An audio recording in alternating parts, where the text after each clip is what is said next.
A tragic loss for a Grants Pass family. A 4-year-old boy lost his life while rafting on the Rogue River yesterday. That's tonight's News 10 Weekend top story at 6.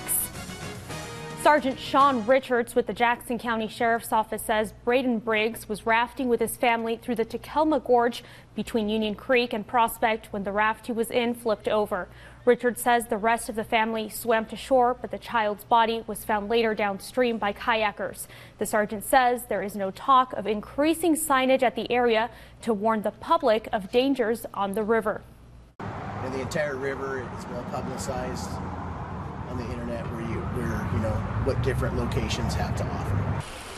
According to a press release from the sheriff's office, a man in the area heard cries for help from the rafters. He walked 2.5 miles to the closest U.S. Forest Service ranger station to get help.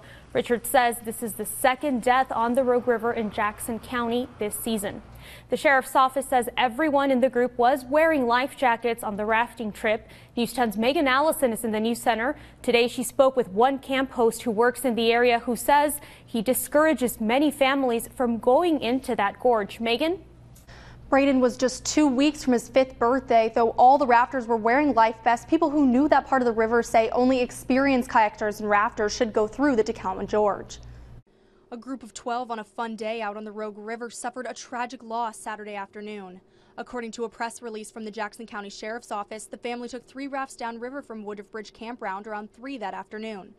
4-year-old Brayden Biggs lost his life that day. His family told rescue crews he and everyone else on the first raft went into the river when it flipped over on the Takelma Gorge.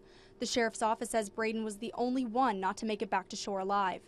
David Thrapp is the camp host at Farewell Bend Campground near the gorge. He says the firefighters working to put out wildfires in the area found the rafters. The firefighting helicopter flying overhead, fighting the National Complex fire, found a group of capsized rafters in the river in a cliffy area.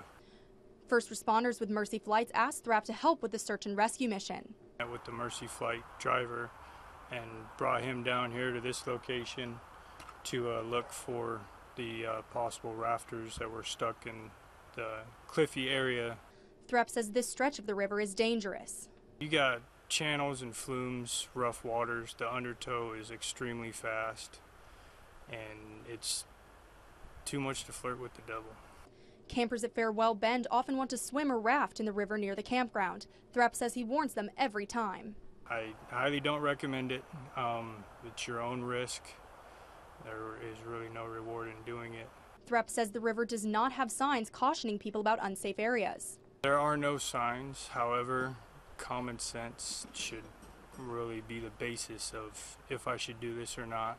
Brayden was found unconscious by kayakers 200 yards from where the boat capsized. Search and rescue crews say the lack of cell service and the remote location made it hard to get help fast. Kayakers gave Brayden CPR for more than an hour. The exact cause of his death is still under investigation. Covering your news, Megan Allison, News 10. The other rafters were rescued by the U.S. Forest Service. Rescue crews helped the family hike out of the area. Our News 10 Facebook friends have a lot to say about this tragedy. Samantha Jessie Little says Takelma Gorge has taken many lives. You cannot see or hear it coming due to a blind turn until you drop into it.